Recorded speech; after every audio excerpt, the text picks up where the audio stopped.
interrupt our regular program schedule for a special report.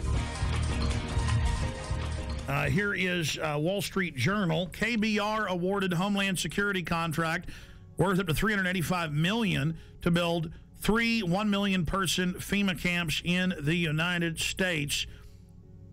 It says the ICE detention and removal operations program can be used for illegal aliens and for U.S. citizens and for other emergencies. Here's the New York Times. Halliburton subsidiary gets contract to add temporary immigration detention centers. Just like under Rex 84, the documents came out in the 80s. They said the cover would be for illegal aliens, but it would be really a martial law takeover plan and to suspend the Constitution and take over the media. So there's the New York Times we have saved up on prisonplanet.com. Also, George Bush reopened all the Japanese and German prisoner of war camps in the U.S. and put water in, light in, and then just have them set up and ready. That was in the CBS News. Bush to preserve World War II internment camps. So there's that article. Pentagon paying for fake news in the U.S. White House paying for fake news in the U.S. It's now in the tens of billions every year. This is what's going on. The fake news reports they produced and put on radio and TV that were made by the government. I've had Congress people on talking about how it's illegal, the fake news. All of this is being done. Fake polls, everything. How are they preparing the public?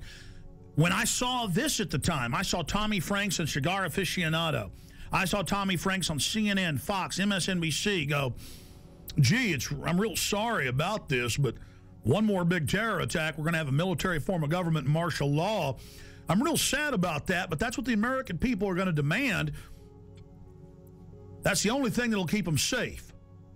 Now, you don't expect him to come out and say, gee, we're going to have a military dictatorship. Militaries throughout history love taking over societies 99% of the time, and America's just been in the exception. No, he's got to introduce it like, gee, shuck, I'm real upset, but it is the only thing that'll keep us safe.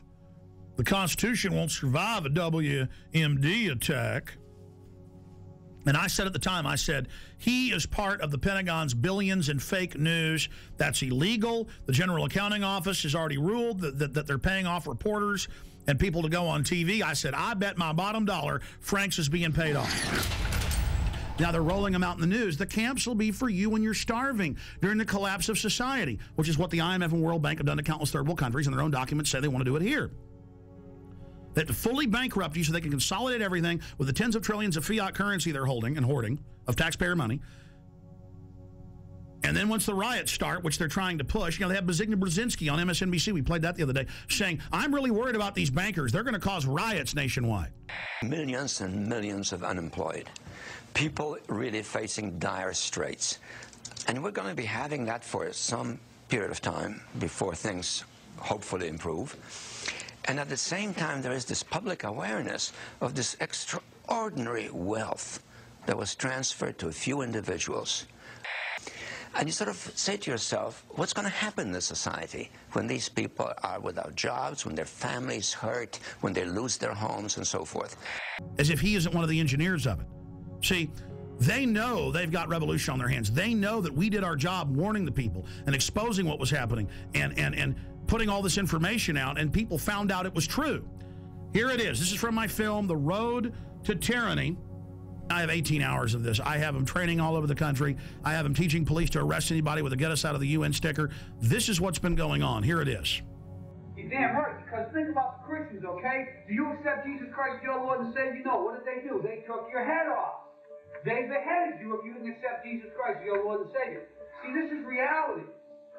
Yeah, they're terrorists. But the bottom line is, to them, they are not.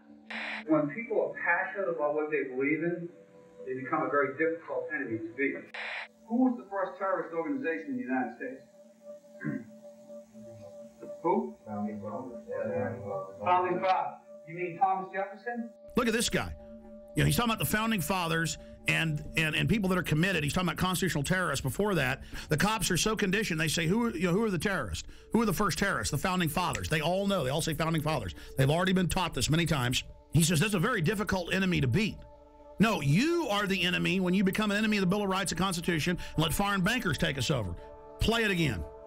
The guys who we call our founding fathers, George Washington, Mr. Honest, who cut down the cherry tree and admitted it, is the same guy who signed death orders, if you will, on members of the British government, the British Crown, who they wanted to eliminate because politically they had influence in certain pockets of the United States, at that time the 13 colonies, and they wanted to divide and conquer. They may get a whole lot of civilians, and hey, I'm going to be honest with you, okay? If they killed 10,000 civilians tomorrow with a biological agent, that's too bad for them. You see, it was all about Bush was going to do this. No, Bush was a puppet. Just like Nixon and Carter and Reagan and Bush and Clinton and Bush and Obama, they're just puppets, and we always obsess over them, and the media acts like they're running something. It's the executive power held by the National Security Council. In fact, 3 weeks ago, they had an article about General James Jones and the National Security Council saying they've now taken over continuity of government, even from the executive and Homeland Security, and that this private group runs it all. And then General Jones was in the CFR website writing, I take all my orders from former national security heads, Henry Kissinger and the CFR. I mean, that's why in the last week there have been 4 mainstream news articles that we posted at Infowars.com and PrisonPlanet.com with Bilderberg group members like Etienne Davignon, the chairman of Bilderberg, saying, we set up the European Union, we set up the G20, we've set up the New World Order banking system. I mean, now they're openly bragging it's world government and they run it. But it is the awareness itself that will drive the change. And one of the ways it will drive the change is through global governance and global agreements.